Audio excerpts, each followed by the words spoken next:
Hello, good morning. You are watching QTV this morning. I am Ibrahim Abalde.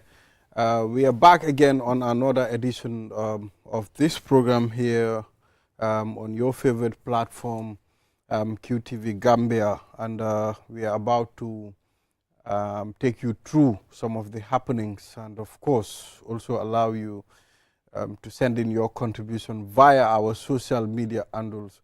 And I'm sharing this platform with Julde Njai as my colleague on this program. Julde, how are you? I am doing well. Good morning to you. Good morning to our viewers from wherever they're watching us from. I miss this platform. Oh, the platform miss Yeah. you too. I mean, it's good to have you. How have you been? I've been great. MashaAllah. Yes. Alhamdulillah. Mr. Momodu Mboj is our newspaper review guest. Mr. Mboj, good morning. How are you? Good morning. I'm all right. Thank you very much, Mr. Balde. Yeah, you look fresh. You look different. What have you? What's the touch? I mean, you look fresh. The tie, Mr. Mboj tie. How must you look nice, huh? How must you look Mr. Mboj, what's happening? Tell me your secret. Boy, it's an open secret, really. This morning, I came around, I don't know, 7 or something. And then I said to Babakar, I have found a new way, you know what I mean, of getting here early. But I haven't told him the answer. But the answer is really very simple. If I can whisper it to you, is I'm going to bed early. So what really changed? Going to bed early. Why? That's really what it is. Why? Whether there will be consistency of going to bed early. No, my problem be. Yes. You know, but still, that is really one of the best. Let's put it that way. What really changed? That's really what my secret is. Why you late na go hamde, Mr. Mboj? Late nga hamne going to bed early. It's good. No, we knew, we just never did it. Wow. You see, there's a difference between knowing something and actually doing it. Because, you know, other things will get in the way sometimes. That's how it is. Yeah. Dinañ ko monitor week bi ñu xol ndax dina consistent. Wow, exactly. No, Mr. Mboj, fok mu consistency program. Exactly. So, Julde, on the program, we'll take a look at the African code. Yes. From our code, then we'll be talking to Mr. Momodu Mboj. He'll help us go through the newspapers. Yep. And from the newspapers, then we will be engaging Minister of Health on antimicrobial prevention. They organized a workshop, and very interesting interactions were made during that day. And Njundu Jata, a clinical pharmacist, will be here, and we'll engage him on the program. From there, CSC to celebrate Diplomacy Day. Yeah, so we will also be talking to, you know, the trainer from MDI. Yes, exactly, and they'll be taking us through this important topic.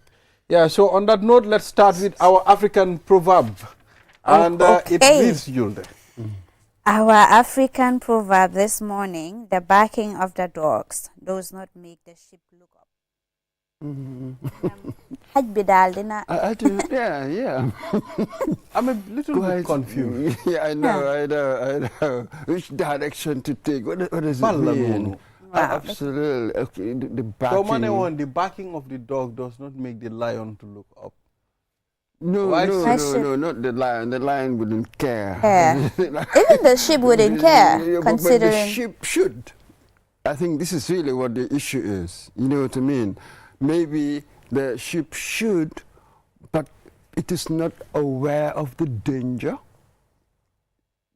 You know what I mean?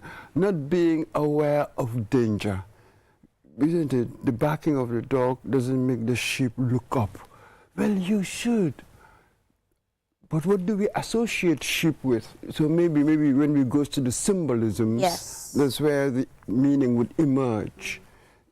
So sheep, that which is docile, isn't it? In fact, some years ago, we had this word, sheeple, people who behave like sheep. We used to call them sheeple. So that docile, indifferent, not very aware of what is around, then you wouldn't be alert to something that is threatening. I think that's really how I read this thing. One should be alert to signs. We just had this protests. What have we learned from that?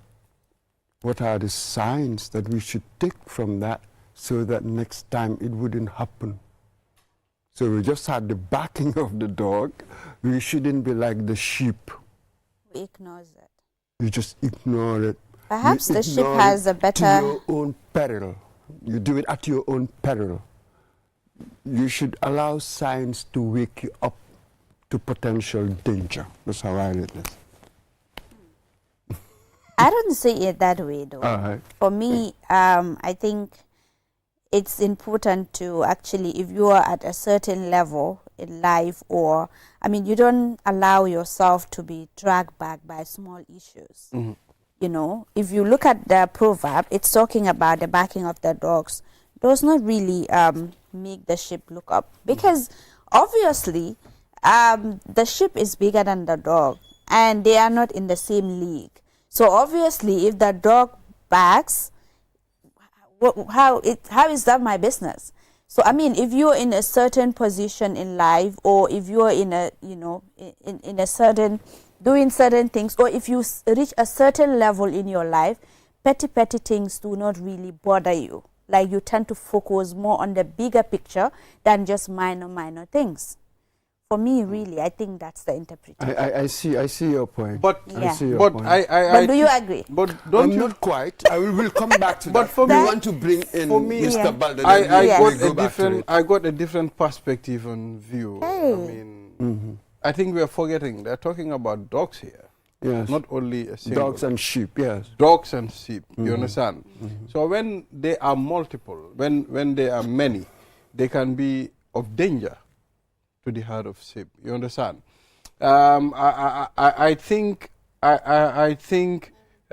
these dogs can be of danger, you know, to the sheep. I don't know. I mean, You're closer to my interpretation. Closer, yes. You see, the reason why I just didn't go for your interpretation, then what does the sheep symbolize to you? To you, the sheep is this thing that is just so self-possessed, understands things that and just ignores the barking as if that's something trivial. I am not sure whether the sheep sort of would symbolize something as positive as that, because normally with sheep, we see them as docile, don't we? The symbolism here, it's negative. So I followed that to mean that, oh, you're being stupid, you are ignoring something that might harm you. You see, I'm coming from that angle. And we've seen politically, in life, docility, passivity would probably lead to your enslavement. Right. When the danger is coming, you have the soldiers taking over. We've seen all over Africa, everybody will come out, yeah. Oh, that was the barking of the dog, because 9 times out of 10 you end up suffering. Right. You really couldn't read the signs clearly. Perhaps in the beginning you should have said, no, it doesn't matter how difficult the civil circumstances, we will sort it out in a civil manner. Go back to the barracks. I think that's the healthiest way really to go. So learning to sniff the danger, I think.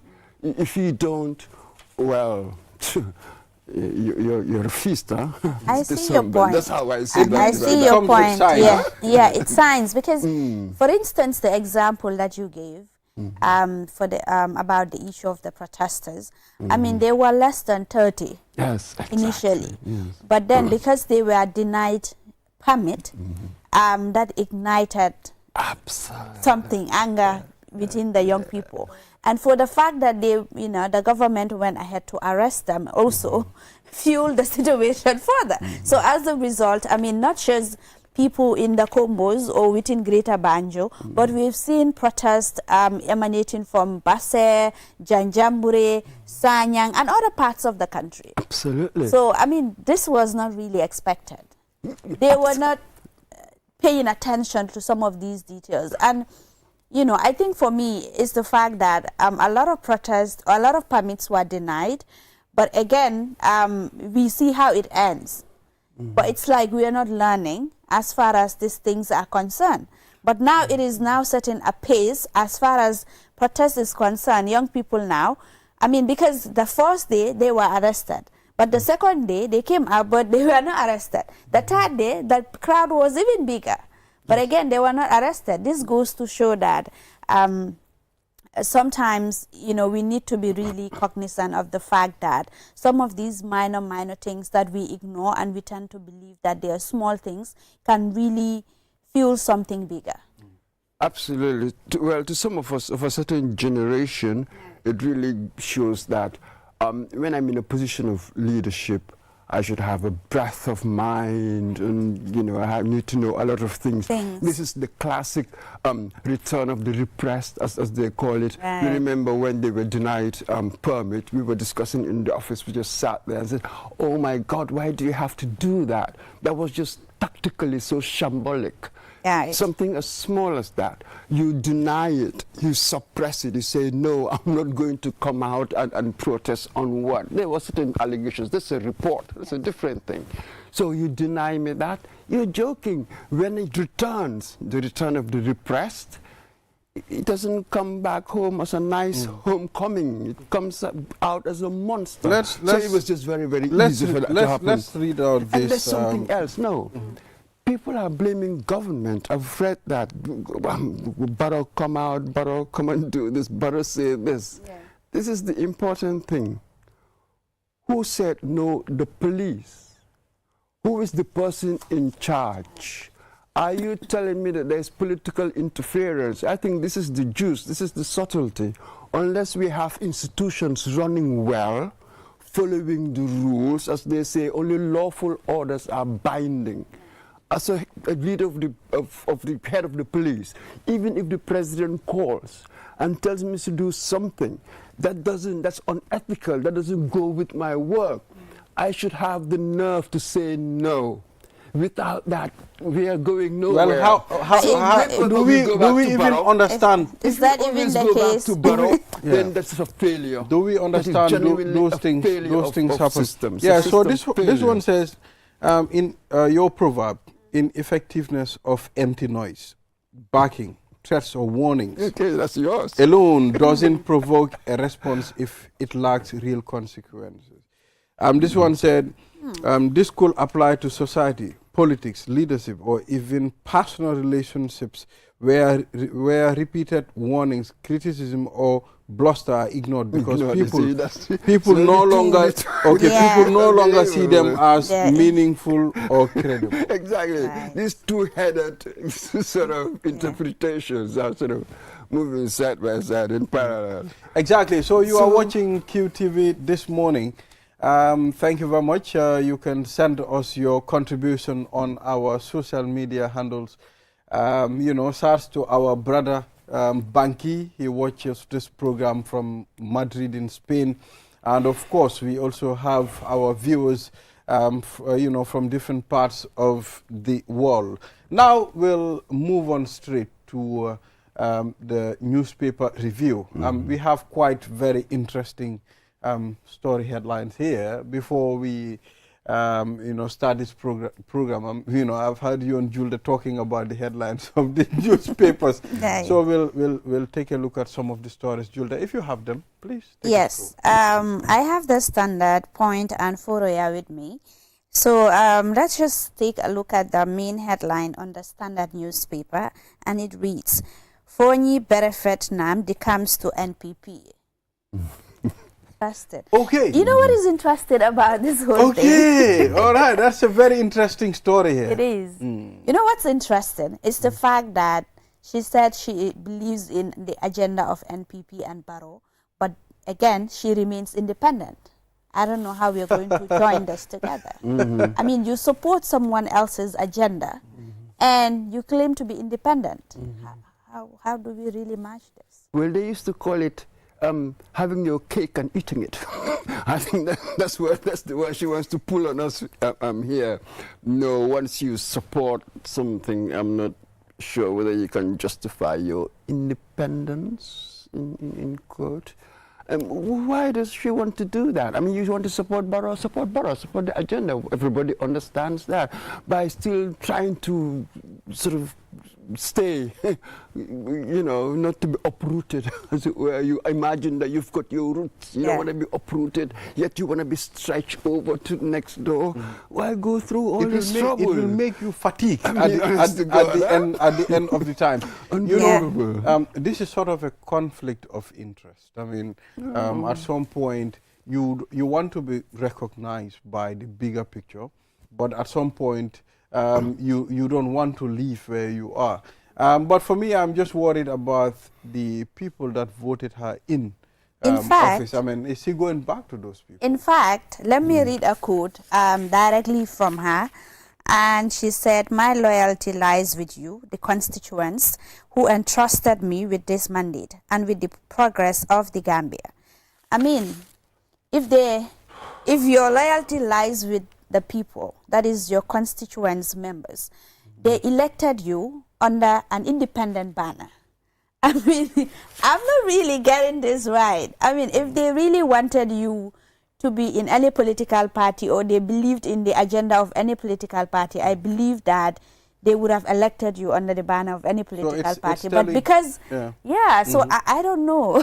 It's telling you how most of these people that we put in office to run the affairs of our country, how they think. You understand?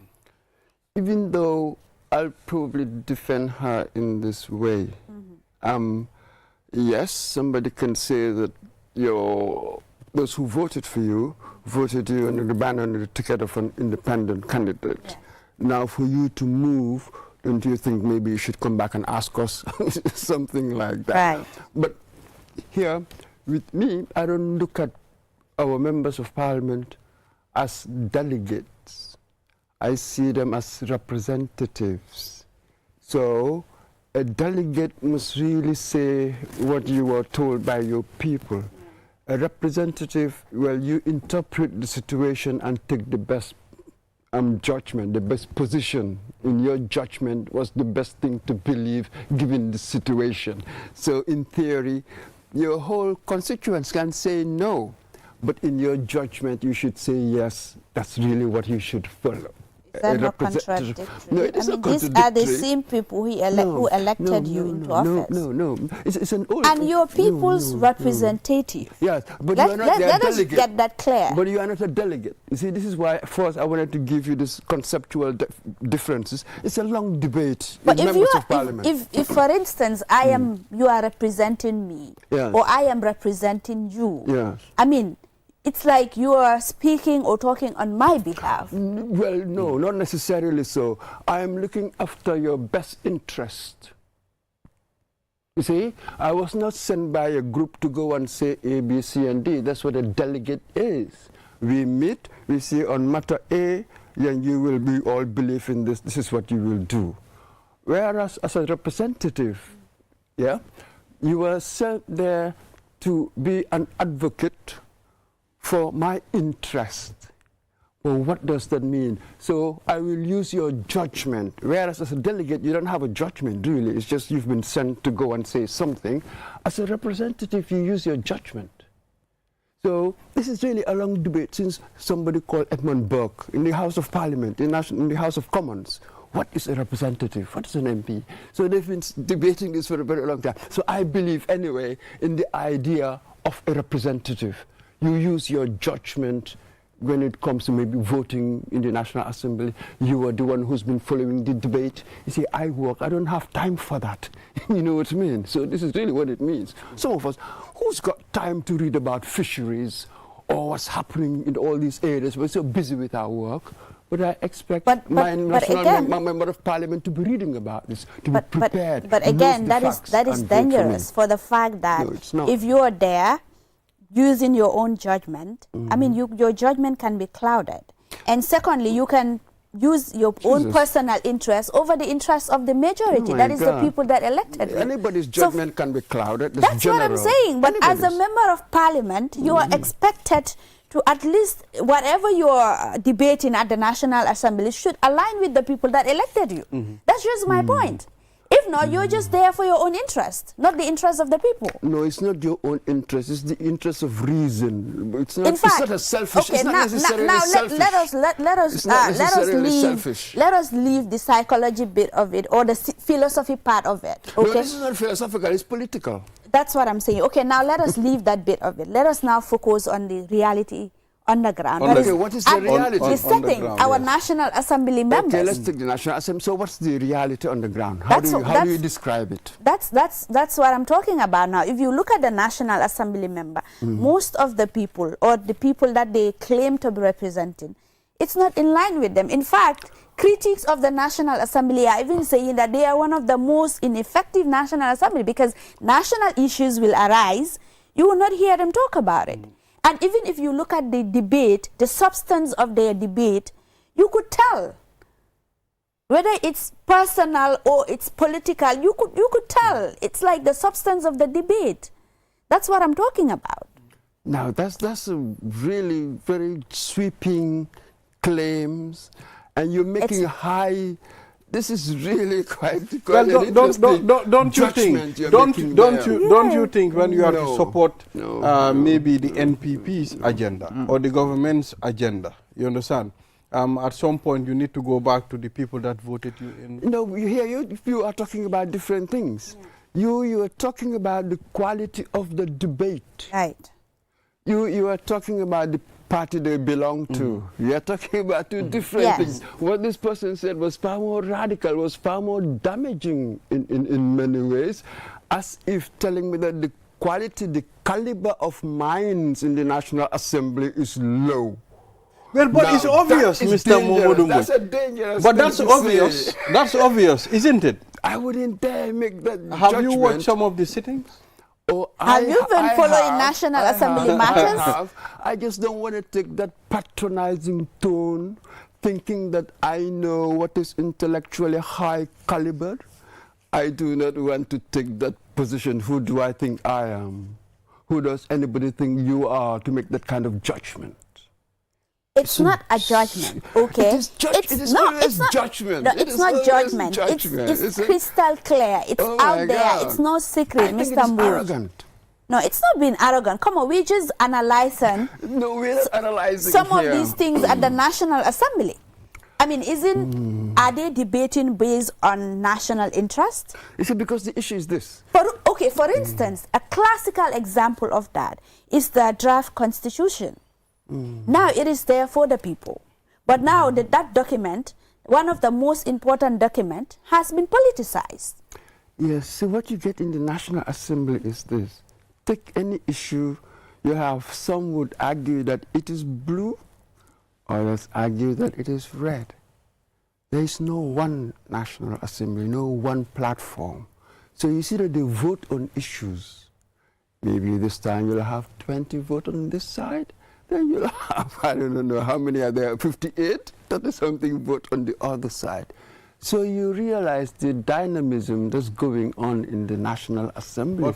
We see it all the time. Rarely would you have anyone motion, everybody vote on one side. For the issue of this phony National Assembly member, we will say there is a hidden agenda. There's a hidden agenda. Exactly. Where what? Exactly. For doing what? I mean, it's going to be sort of an interest-based thing. I mean, all action was interest-based. It depends on what interest. Everything is interest-based. That we know it's an interest-based thing, but we cannot justify what type of interest is that. Mr. Boyd clearly knows what we are talking about here. Maybe he just wants to beat around about the bush. Mr. Boyd, come on, it's just crystal clear. There's no bush to beat about. This is my issue. There's no bush around. Well, possibly that. Women No, you can't trust. Maybe he's also taking away. All right, so Minister Sabali under fire over comments against Mayor Lowe and Esa Fall. You know, I watched the video of Minister Sabali, and I was like, okay, what is he talking about? Why is he saying this kind of?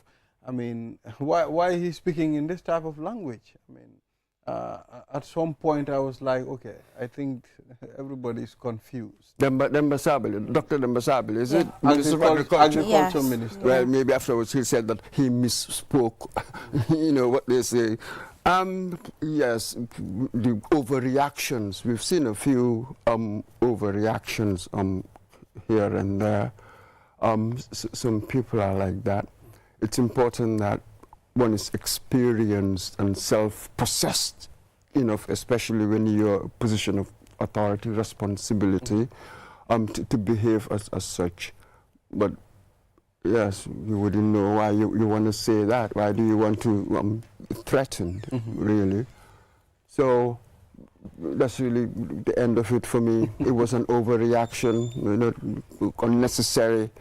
Perhaps immature. Some of them are immature. Absolutely, we should say some of these things. That is immature. Yeah, so these are the things that we say. When people demand their civic liberties, we should take it seriously. Unless we can demonstrate that there's a threat to whatever, nobody has a right to stop them, really. When we go and give the police notice of something, we are not asking for permission. The Constitution gives the permission. The reason why you have to give the police notice is that they can balance out all the rights. Is it my right to go and protest? Doesn't mean that I should interfere with the pedestrians. Doesn't mean that I have to interfere with the cars, you know, the road traffic, and that sort of thing. Unless you can demonstrate something adverse, you cannot stop me. And even when you stop me, you have to give me a reason why not. You see, these things are just very simple, really. So for one to get it wrong, it makes you wonder, what's going on? What's going on? So Ade Drame is also contributing from Absolutely. far. Yes. But it's like Ade seems to disagree with Julde's statement. Okay, and he said, okay, bring it on. A person's opinion is just that. It doesn't make it fact. Yes. You understand? Absolutely. That's sweeping statement about the national. Okay, bring it on. And he was like, oh my God. So, Mr. Ade Drame, well, we miss you on this program. Yes, Please we do. come back. Everybody miss Mr. Ade. We've not been having coffee on the table. Please.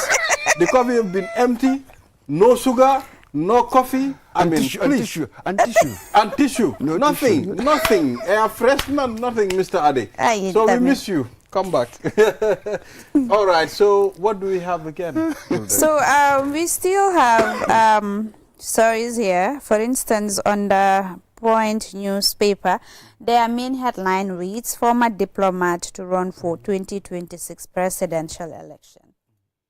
Former diplomat. Former diplomat, Esa Bokarsi. Oh, that one. A picture of Esa Bokarsi. Yes. You know, the other time I went to Alliance Francaise, I mean, to MC an event. And Esa Bokarsi was supposed to be the, I think, father of the night. You know, I didn't know Esa Bokar was special guest. Yes, he was in. I didn't know he got all those titles. I mean, a whole list of titles. You know, and I have to mention them one by one. So I was like, who is this guy? Then I saw him. Absolutely. Yeah, he was a diplomat. I mean, a former diplomat. Absolutely, the experience. You see, when you see long titles like that, the experience. Fine. So yes, if he wants to run for president, why not? You have the right to vote and be voted for. Yeah. There's really nothing else to it, really. So what's the agenda? Come on, persuade us to vote for you. It's really very simple, isn't it? You know, at some point, because of the systems that we've experienced, from Sir Dauda to Yaya Jammeh, now we have Adama Barrow. you know, we're still going to think it's the same thing. Even if Esa Bokarsi is elected as president, or even if Esa Fall is elected as president, we're still having the same picture as if the system is still going to be the same thing. Vote for me, I enrich myself. At the end of time, what? God, anybody who believes that, I'll think that, oh my God, have you done your homework? During Jawara's period, that's different from Jammeh's period, and yet it's different now. So we've had different systems, really. We've seen different styles. Let us put it that way. So we've seen different styles. It is not really true that it's just the same. It's not really, I think that's unhistorical. I disagree with you, Mr. Bala. I don't think it's just the same. We've seen stylistic differences. We've seen different outcomes. So our little experience, our little journey, our little short life, let's put it that way, we've had a spectrum of outcomes, not just simply one color. It has not been all gray. No, that's not true. We've had other colors as well. But have the condition of the people changed during those transitions? That's what I'm talking about. If I go what can you tell me during if I go back to 1965 when we began, if that is what you want, yes. You had few schools, be it secondary schools or high schools or whatever, primary school, especially primary and secondary. There were hardly any doctors. How many graduates did you have? It was extraordinary. You had to go and get a debt. Somebody gave you money. Can you imagine leaving your house, going to say that you're going to set up now, you're ready to have your own family, and somebody had to give you money. Not that you worked and saved up. Nope. Somebody had to give you money to go and set up your own house. That's really the comparison. When we compare to now, how many thousands of people, the schools, the improvement of health and all of it, you go back to 1965, what was the life expectancy? I don't know, I heard 20-something. Now we are into 60 odd. So if one is objective and look at these indicators, these objective measurable indicators, then you'll see a massive improvement. We are not happy with it. Is this the best you can do? Of course, it could have been much better. But again, take any human being, it doesn't matter how much you achieve, it could have been better. Thank you. So let's be careful how we look at Mr. Momodou Mbodj, thank you very much for reviewing the stories with us. Okay, all right. This was more than reviewing stories. This was more. Another one from Mr. Adidrame. Yes. He said, we never had a university. Yes, there are hundreds of towns and villages that now have electricity. Yes. Yes. Each thing at its moment. This is the time really for that. Then the priorities, the resources that were available could only take care of things then. So let's be careful when we compare things across time. Yeah, there are different generations. All right. Yes. Okay, thank you very much. And we're saying hello to our viewers in Brikama, Jamisa, Maudo J, and the whole family. They're also watching this program. And thank you very much for watching, Maudo. We appreciate. Keep watching QTV this morning. Yes, and to our family in Brikama, Jalamba. We're saying hello to them. Yes, yes, all right. So we'll take a short break. After the break, then the program continues. We'll be back. QCell moy suñu boss. QCell moy suñu boss. QCell moy suñu boss.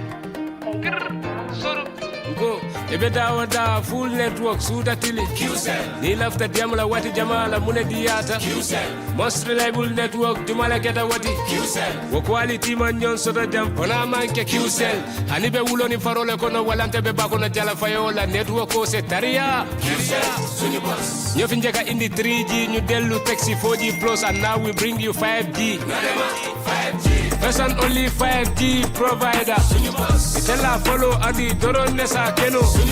Gambia bela nyon tawo fele QCell.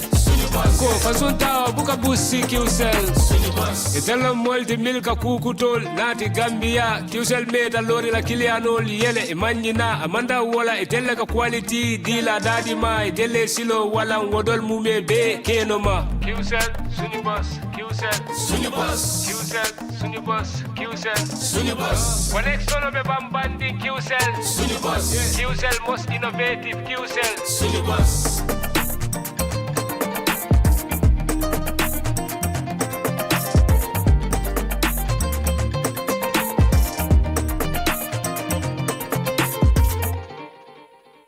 Kiumoni arti webi na fitoragol no yawi te non kadi no moƴƴi kiumoni a wawa wadde piiji ɗin fow kala ko wonɗa wattu kala a wawa hendade mbuuɗi maɗin e o kiumoni apke song a wawa nattinde mbuuɗi ma ɗum yaltina soda crédit soda kiw paɓa soda ko falaɗa te non kadi wawa hen yoɓude himɓe e ko heewi ida wawi kadi nuldude kiumoni yoɓa bilji maɗin te non kadi hendoɗa mbuuɗi ko yaasi nulda himɓe kadi mbuuɗi fi nafitoragol ɗum no weeɓi yahu ka play store ma ɗum ka app store fi wawa fuɗɗade fi heɓugol hen ko laaɓi noddu kiwmoni customer care e 133 kiwmoni suñu kalpe minen udditi lawol ngol si woɓɓe jokki kiwmoni e muruntananne koteke anilañi mobile app sone yariŋo a lannayata ndun e sekuwol be keno iɓe dawoda wati o wati e semuna fanno ila kodola anin kiwmoni lañi mobile app kuto ise kodo dundino ye kodo fintinde ise crédit ko sanno ye kiw power sang ye feŋol sang ndun fanan ise mol jono anin ku jamalu ise kiwmoni kino yela bilol jo ndun fanan bantala banko se kodo kiyeno ise kodo fanan kino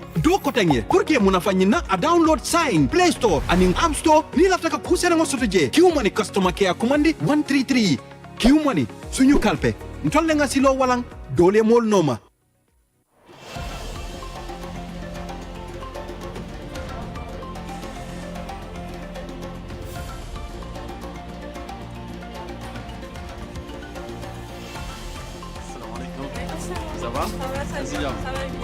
Taking a break isn't about stopping. It's about recharging for the next stage. Welcome to our oasis.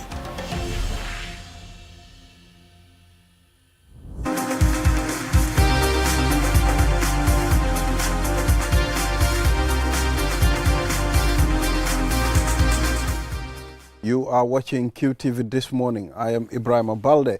Now let's move on to the third segment of this program, and we will talk to Njundu Jata, clinical pharmacist from Ministry of Health, and we'll be talking about the recently concluded training on microbial prevention. And of course, it's significant for us to talk about this so that we would be, very careful and know how to deal with these things. And it's good to have you here, Njundu. How are you? Thank you very much, my brother. It's good to be here. Yes. Thank you. All right. So please take us through.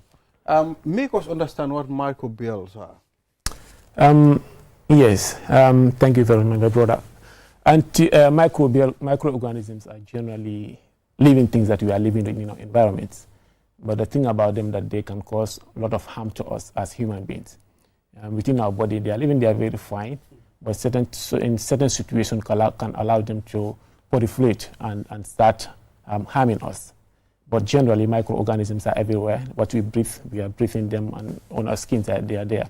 Sometimes that's why when you use certain things, they can cause infections. The reason is because they were very normal on our skins, but because you use something that has allowed others to proliferate on our body, and we start having infections. So they are within our society very fine, but sometimes they can cause harmful things to us in most cases. So we have drugs that are available to treat them, but the issue now is they are building resistance to the drug. It's not now, it has been happening centuries ago, I can believe, so the process has started.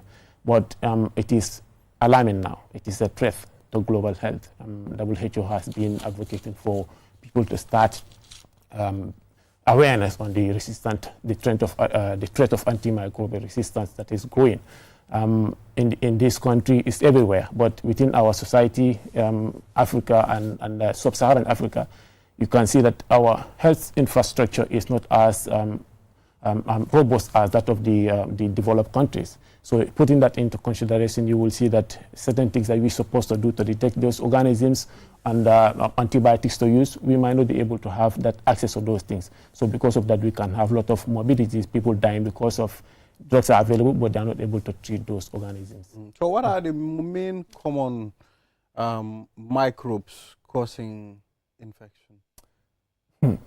That would be very difficult to say, but one of the commonest one is Staphylococcus aureus. So this, I believe my colleague is here, Haruna Jallo, who has been my partner in this. He works with the National Public Laboratory.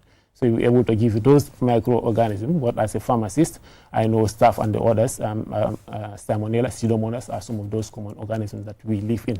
WHO has about 8 priority lists of microorganisms that they recommend countries to watch out for. To watch out for those organisms, because what will happen is they realize that these organisms are the ones that are building resistance to the antibiotics we have in our community. So they encourage countries to be watching out for those when you are reporting. Where those they live, those organisms? Everywhere. Everywhere. They're everywhere. They're here. But the thing about it, like I said, there is what we call opportunistic infections. It's when basically you are fine, but this organism living on your body, but for some reason, either your immune system has gone down and it has seen an opportunity to proliferate, to grow and cause harm, or you have a cut on your skin that is, even though it is on your skin, but you got a cut now, it has an ability to enter into your body to cause infection. So they are everywhere, but the thing about it, there are certain things, there are certain organisms that are mainly within the hospital settings.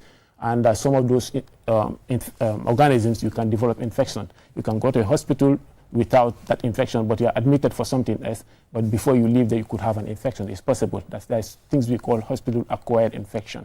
So that is why in our effort to fight against antimicrobial resistance, we encourage what we call what is IPC.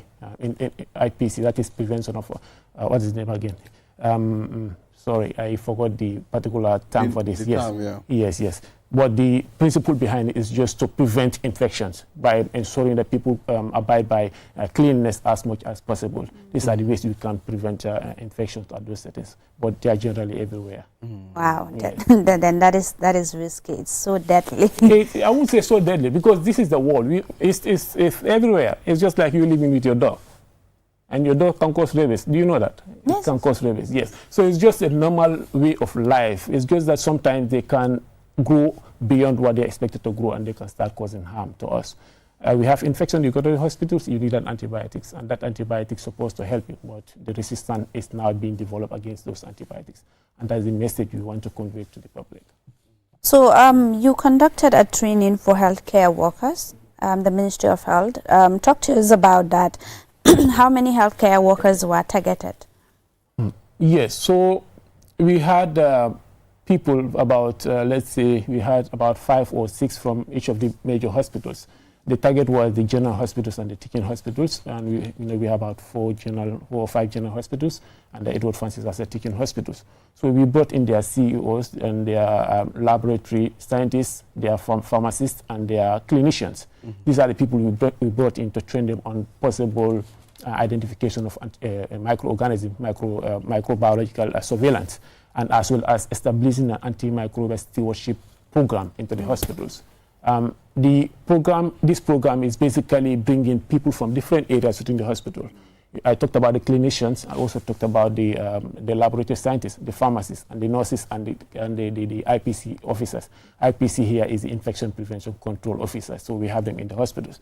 So these people need to come together to advise the clinicians on possible ways to treat a particular infection.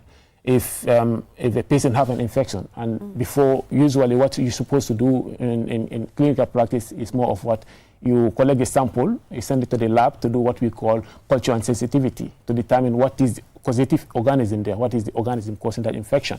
If you do that, then now you can look at what sensitivity testing and test that organism with the possible antibiotics you have. If this organism is sensitive to one, you can advise the doctor, say this is the antibiotic which is sensitive to this organism, so please use this. But if you have all your antibiotic resistant, you don't have a choice to tell the doctor which one to use. So that's why such kind of tests are very, very important. So we want to establish this programs into the hospital so that clinicians, the treatment of patients are guided by this kind of interventions, so that we reduce the risk of patient dying because of the infection not being treated, or the health cost. Because what happens is, if we give an antibiotic today, it doesn't work. The patient pays for it indirectly. The cost goes up. You use another one, there's a cost to it. You use another one, there's a cost to it. So all those are increasing the cost of healthcare. And also we are increasing the stay of the patient at the hospitals. So those are the things that you would avoid with increased awareness on antibiotics. So the use of antibiotics, I mean, how are we going to use it responsibly, I mean, to prevent this? Yeah, so that is a very important question, responsibly.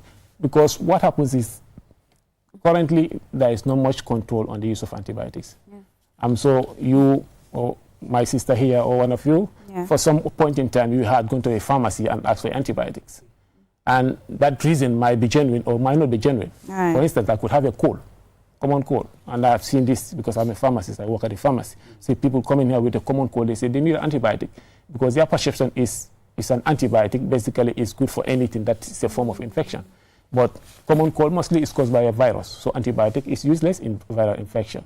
So rational use of antibiotics is one of the, irrational use of it is one of the key driving forces of antimicrobial resistance. Because if you use an antibiotic which infection you doesn't have, what is happening is you're exposing your body to something that you don't need. The organism that it's supposed to treat would now learn how this antibiotic works and will develop a resistance to it. If you use antibiotic with contrary to the recommendation of the clinician, like say doctor said take it 3 times a day, or take it for 5 days, 7 days, you decided to just take it for 2 days, you're fine, you leave it. What is happening is you're exposing your body to a very low quantity of antibiotics, and your body organism will start developing resistance to it. So all those are ways in which we can develop antimicrobial resistance, and it is growing very fast.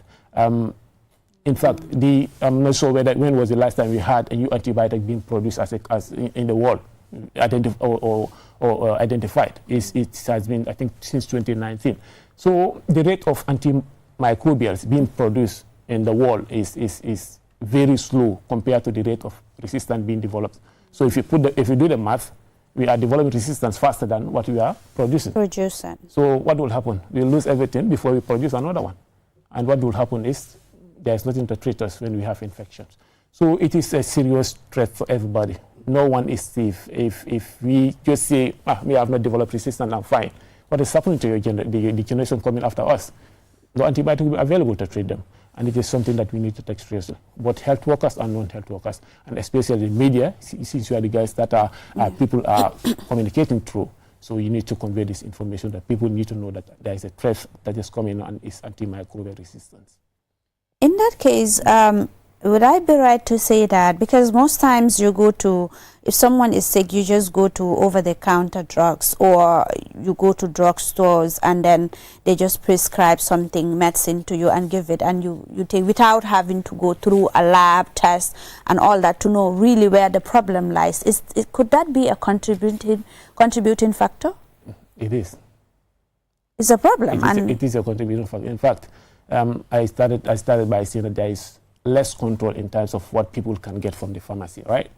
You and me, we can go and all go and get. And in general, the pharmacy is within the community. It's supposed to act as a first point of contact for people. But that doesn't mean that you're supposed to go and just, you have infection, you have no infection, fever, whatever, you just go and take. But just usually what they will just go, they will go specifically and ask for what antibiotic. And what they will do, there's a capsule called, is it the black and red or something like that. They specifically ask for those things. So it is not done. Anytime you feel like you are not right, you can go to a pharmacy, but what should the pharmacist do, or whoever is there, is that if it is something that is a common cold, it's obvious you can give, there is an over-the-counter medicine you can give. But if you suspect something beyond that, you need to refer the patient to a health center, where the patient can be thoroughly investigated to know what is the cause. And if there's an infection, they can write a prescription, which it is not available at the hospital, you can go and get it at the pharmacy outside, which is a normal practice. But it shouldn't be a routine where you just have, and you don't feel well, you just go to the pharmacy and start buying any drug anyhow. It is not done. It is something that is a driving force in antimicrobial resistance. Okay. So how effective was this training? It was very, in fact, it is one of the platforms that we want to rely on now as a way of pushing our agenda into the hospitals, where we would encourage for them to establish these drug and therapeutic committees, which would basically work in conjunction with other clinicians to improve clinical practice by the things, people coming together like IPC, doctors, the pharmacists coming together, advising the clinicians, also the patients, and also the escorts of the patients, because everyone around the patient is a mean of patients getting infection. If you are staying with your patient and you are not doing a proper hand washing care, you went to the washroom, you come in, who knows what you're taking from the washroom? You come and touch your patient might be at risk of infection. So all those are things that are very important. So we really wanted to use this workshop as a means of establishing these committees within the hospital so that they can start advising the clinical practice in areas of preventing antimicrobial resistance. So in that case, what do you think people should do at their own level, homes, communities, in order to actually prevent themselves? Because like you mentioned, bacteria are everywhere. So people ought to know what to do in order to prevent themselves, especially with the water we drink. So generally, the IPC I was talking about, infection prevention control, is just not limited to hospitals. If you remember, COVID has taught us a lot, that we need to be regularly cleaning ourselves, regularly doing proper cleansing. You're at home doesn't mean that you don't have these things around us. Like I said, it's everywhere. You can have infection that takes you to the hospital. You have an hospital, you are there, you can have an infection there. So people need to really take care of themselves by complying to what health workers are advocating for: proper hand washing. You want to use a washroom, please wash your hand. And in most cases, you people go into the washroom, come out without even touching water. And what is happening? The next day, you see them cutting bread with their hands, shaking hands. All those are means of transmitting infection. Some people generally might have a weak immune system. And if that's what happened, you went into the washroom and touched something and give your hand to that person, the person having a weak immune system can develop infection based on that. So it is important for us to ensure that whatever we do, we cleanse ourselves properly, you wash your hands before you eat, and that you don't just eat anything on the street like that, because all those are ways that you can carry infection. If you eat something without washing your hand, your hand is dirty. It's a way of you inoculating yourself with infection. So we just need to practice proper cleansing. Or the use of sanitizers. Now I don't see that often after COVID. COVID is gone. COVID is gone. Not necessarily gone, but the perception is COVID is gone. Is gone, yes. But it's still with us. COVID is still around, and these are things that generally doesn't just disappear like that. They are around. And there are certain people, they are very, very, careful. You see them few around within the community that wherever they wash their hand, they have their hand sanitizer with them. The pharmacy you go, they are still there. People don't use them much, but it is still something that people can still adapt. It's not a bad practice. Basically, I think COVID came to teach us a lesson that we need to take care of ourselves. So let's maintain that momentum, because we don't know what is the next infection is going to be in this world. Like I said, they are everywhere. So something can just pop up anyway. So we just have to maintain that momentum that we started with COVID. In that case, you said COVID is still here. Like those that mean, if you say that maybe a layman, Jola and cereals will not understand, does that mean we are still receiving cases of COVID? I can't say much about that, because I don't know. Usually these disease epidemiology unit and the Ministry of Health should have an information on that. But I believe COVID is still around, and you can get cases. It's just that people are not getting tested with COVID, because you don't see the need to be tested. And we know we believe COVID is gone. It's gone. Yes. Thank you. Okay, Thank you, Njundu, for talking to us on QTV this morning. And we'll try to do this time to time to sensitize the public. Because, the health of the general public should be the concern of everybody. How to prevent that, how to make sure we are healthy and wealthy. That should be our business. It should be. And we will really be happy to be here. Next time you feel like there's a need for us to be here, please don't Absolutely, hesitate. I will reach out to you. Yes. Because this is the only way we can get to the public. True. We've been trying. In fact, the last time I was here was the annual pharmacist, World Pharmacist Celebration. We were here with Dr. Jha. And before that, it was an annual world global awareness on antimicrobial. So these are the things that we would appreciate if you can always open your doors to us for us to come and talk to the public and convey the message. Thank you very much. Yeah, so viewers, at this point we'll take a short break. After the break, then we head to the last segment of this program. We'll be back. Q-Money Delsina ak seen mobile app bu bees bii óor na gaaw na te it mun nga koo jëfandikoo pour def ci loo bëgga foo mun di ne waxtu bu ne mun ngaa jot sa xaalis ak Q-Money mobile app bu bees bii mun ngaa dugal xaalis génnee xaalis jënd si crédit jënd si Q-Power jënd loo bëgga ak yu bëri mun nga ci yónnee Q-Money fay sa bill si jot xaalis bitim réew yónnee xaalis ci noo ko bëggee looy def yomba na downloadal app bi léegi ca Play Store bu dul loolu App Store pour nga door pour am si lu leer koolal Q-Money customer care si 133 Q-Money suñu kalpe ñoo xaali yoon wi ñeneen toppa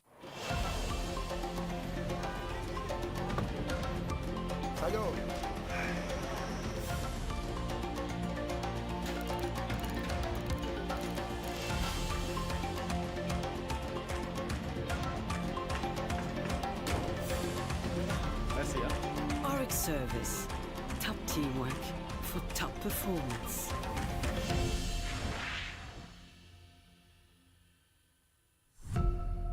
Powered by Africa, Oryx Energies.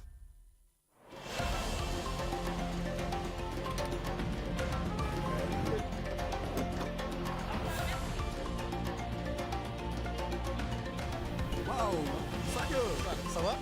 Ça va, bien.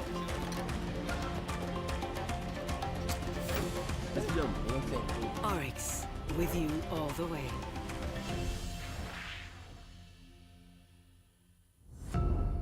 Powered by Africa, Oryx Energies. Q-Money is back again with its easy-to-use, secure and convenient mobile app that allows you to carry out all your transactions. No matter where you are or what time it is, you can always access your funds. With the new Q-Money app, you can cash in and out, buy credit, buy Q-Power, shop, make payments, and so much more. You can also send Q-Money, pay bills, receive international remittances, and transfer cash to others. Just download the app from your Play Store or App Store and get started. For more information, call customer care on 133. Q-Money, Sinu Calpe. We innovate, others follow.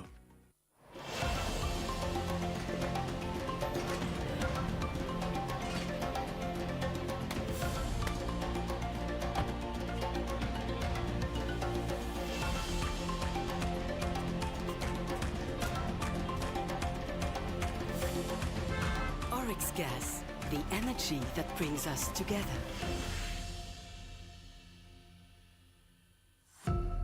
Powered by Africa, Oryx Energies. Qcell mooy suñu boss. Qcell mooy suñu boss. Qcell mooy suñu boss. Soro go ebe dawa full network suda tili Qcell ni lafta diamla wati jamala mune diata Qcell most reliable network dumala keta wati Qcell wo quality man nyon soto jam pona manke Qcell hani be wuloni farole kono walante be bakono jala fayola network o se taria Qcell suñu boss ñofi njeka indi 3G ñu delu taxi 4G plus and now we bring you 5G 5G first and only 5G provider suñu boss itella follow adi doron nesa keno Gambia bela nyon tawa fele Qcell ko fasunta buka busi Qcell itella molti milka kukutol nati Gambia Qcell meta lori la kilianol yele imanyina amanda wala itella ka quality dila dadi ma itelle silo wala wodol mume be keno ma Qcell suñu boss Qcell suñu boss Qcell suñu boss Qcell suñu boss connection be bambandi Qcell suñu boss Qcell most innovative Qcell suñu boss.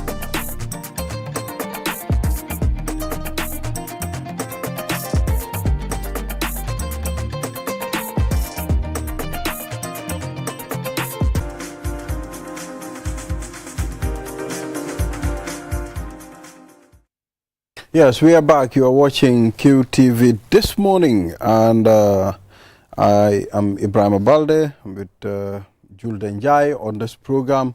And now we're heading to the last segment of this program, and we are, going to discuss something very significant, that is diplomacy, the Department of Diplomacy and International Relations at the Management Development Institute, known as Civil Service University, CSU, is excited to present its annual Cultural Diplomacy Day. And this is what we'll be discussing here on the program, Julde.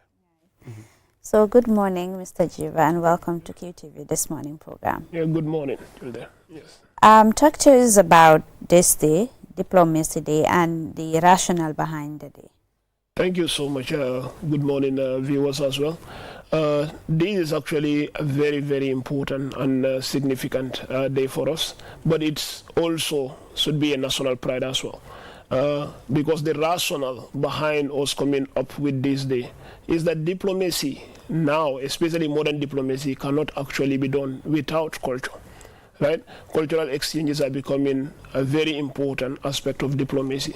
And it is the only way in which governments or nations can actually sell their values, their cultures, and their national artifacts.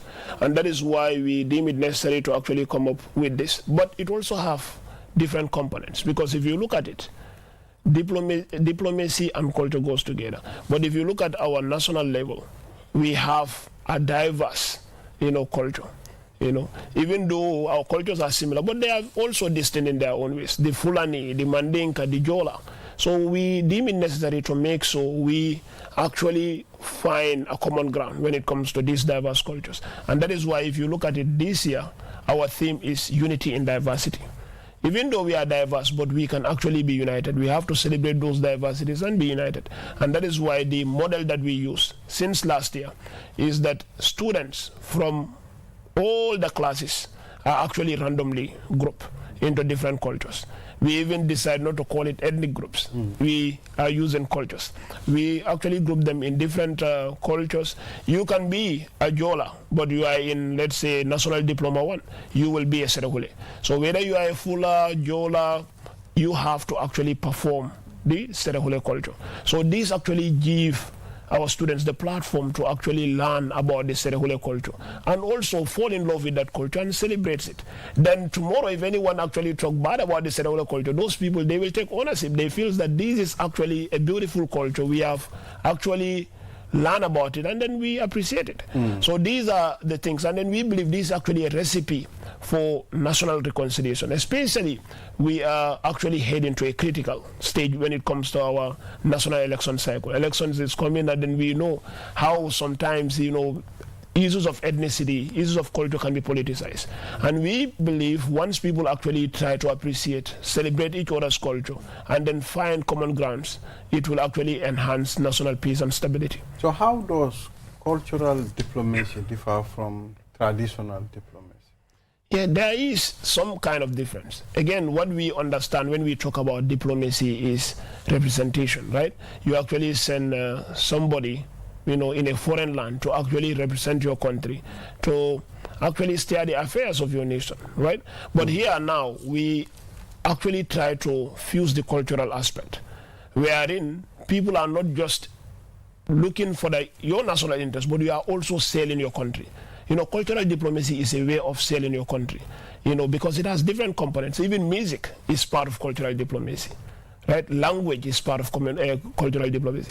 And that is why of recent you have seen, most of the powers, whether in the West or in the Middle East, are actually interested in making sure that their languages are taught in our institutions. Because once you are able to speak somebody's language, you can easily understand that person. And once you understand somebody's culture, you can easily interact with that person. But it is important as Gambians, before you can sell your culture outside of this country, it would be important for you to know your culture first. So traditional diplomacy actually try to pursue nations' foreign policy, to get whatever they desire in their relation with the international world. But now, using culture is like a soft power. You have hard power, you have soft power. So culture is like a soft power to make sure the outside world is actually attracted to your country. It can boost tourism, right? It can also boost the good image of your country. It can also be a form of a propaganda. again, this is also a contentious issue, because whenever we talk about propaganda, people actually see it in a negative light. Yeah. But propaganda is positive as well, because you have to influence the mindset of the outside world. If you want investment in this country, you have to actually use soft power. Propaganda is one aspect of it. Cultural diplomacy is another aspect, right? So in terms of music, in terms of, languages, all of these things are things that we can actually export outside. And then Gambia, we have this rich heritage. But even within ourselves, whenever we sit at these platforms and then we see our own brothers and sisters displaying these cultural displays, we are usually out by it. But this is something that should be part and parcel of us, so that when we go outside there, we'll be able to sell it. And at this school, at the Management Development Institute, now Civil Service University, in the Diplomacy of International Relations and Department of International Relations and Diplomacy, this is what we are doing to make sure we actually bring this culture alive, because it is the only way we can actually tell the entire world what we have in the Gambia. And if you look at it within us, Senegal is actually exploiting this very well. If you look at Gambians, the music that we are fascinated about is Senegalese music. And this is actually culture. We actually even love speaking Wolof. It becomes our commercial language, right? Even though we have Wolofs on both sides. But people actually take pride even trying to emulate the Senegalese. So these are soft power. You can influence nations without actually using military options, just by using soft power. And then that is the most important aspect of culture. Look at all the great powers. If you look at them in this country, they have cultural institutes that they are actually working with. So it is very significant. And that is why we are trying to make sure we keep this rolling. We started it last year. It was successful. We are building on that success. And then we hope this year will even be much more better. What are we expecting differently as far as this year's event is concerned? And who is eligible to attend this very important event? Yeah, that is a very important question. As I said, it was a maiden last year, and then it was really successful. But we want to actually move it forward this year. And that is why last year there are 1 or 2 elements that we are missing. And this year, that is why we are starting with a march past. We'll have a march past from around GRTS towards the MDI up to the Student Plaza, right? And for those who should attend, we are expecting about over 1,000 people that will be in attendance. So the entire students of diplomacy, which is about 500 to 600, if you look at the different level, that is national diploma, higher national diploma, postgraduate, and also the executive diploma. They are all going to attend. Even though some are actually big men in there, we have also the executive diploma, which is targeting experts in their different fields to study diplomacy, National Assembly members, we also have councillors, and also other senior government officials. They will all be part and parcel of this. So we'll have a march pass, and then we also are expecting, we have people that we are partnering with, and also institutions and embassies. Since it is culture, you realize that even embassies are actually interested in it, because they know that in order for them to steer their affairs in a foreign country, they have to understand those cultures. And just as the West perceive Africa in a monolithic concept, is the same way most of these countries also, even their representative, they find it very hard to differentiate between the Mandinka culture and the Fula culture or the Jola culture. They don't see the difference. And then this is what we are going to give to them on that day, to actually make them understand, in as much as we have a lot of commonalities and similarities, but there are distinct differences in some of these things. So it's going to be, we have the march pass, and we will have ambassadors that will be in attendance, and then we will also have senior government officials that will be gracing the occasion. In terms of the people who can attend, we send invitations to some people that are former ambassadors as well, Gambia former ambassadors who are in the country now. We also, our part-time lecturers, and also even the university. We send invitation to all the universities in the country, and also the chairman of the governing councils are also invited, but student leaders across all the universities. So again, so members of the public cannot attend. Yes, public can attend, but in terms of, you can attend because the venue is big.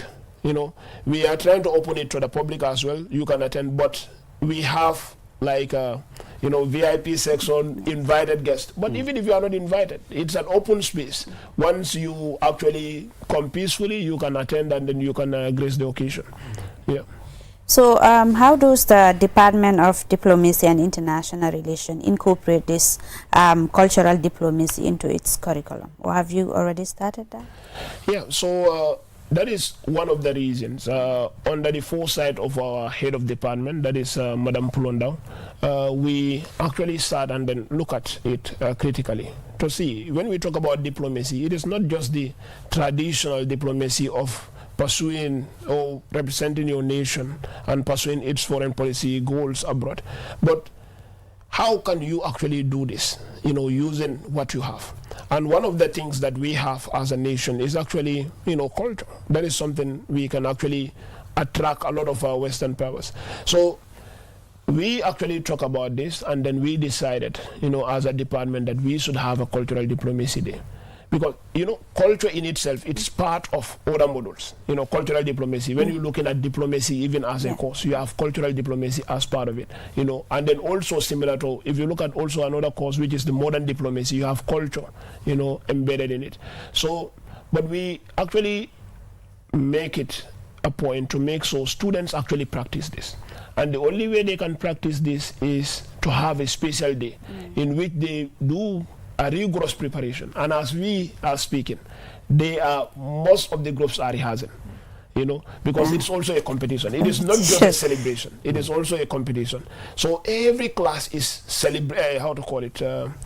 rehearsing rigorously to make so on the day they actually deliver beyond expectation. Because last year we did it.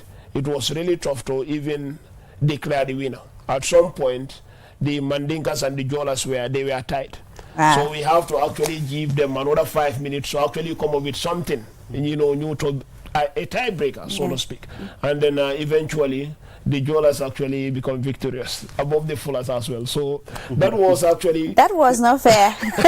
There is no way that can happen. So that was really interesting. So yeah, we try to make so students actually... They make so this is actually part of them. Because sometimes, you know, as Gambians, we feel too, I don't know, the all of people will say, Gambian never this, you know. Even to actually do some of these displays, we feel, you know, too proud to do it. But we are telling them, look, this is part of your curriculum. You have to do it. Because the only way you will become an ambassador in, let's say, United Kingdom, you know, and then sell Gambia to the people of United Kingdom is for you to actually understand your culture. That is why almost all the ambassadors, their national day in this country, what did they do? They will invite the rest of Gambians people, and then they will go and then watch their cultural display. The Chinese, when they were celebrating their national day, what did they do? It was their cultural display that they actually put forward. So it makes people to actually appreciate what you have, and then they will actually like you because of that. And that is why, whether it is actually cinemas, movies, you know, music, you know, languages, all of these are part of culture, and it is actually a national heritage. But for the Gambia, we have to start it internally, because whether we like it or not, we have that fracture when it comes to the different ethnic groups, when it comes to the different cultures. And the only way to bridge that is when us, the Gambians, actually start appreciating what we have. And that is the only time we'll be able to export this culture outside, to influence the minds and perception of people outside of this country to actually see us in a positive light. Yeah. So what do you think we have here when it comes in terms of culture that you think, okay, this should be shared with the world? Yeah, I think we have a lot. We have a lot that we can share.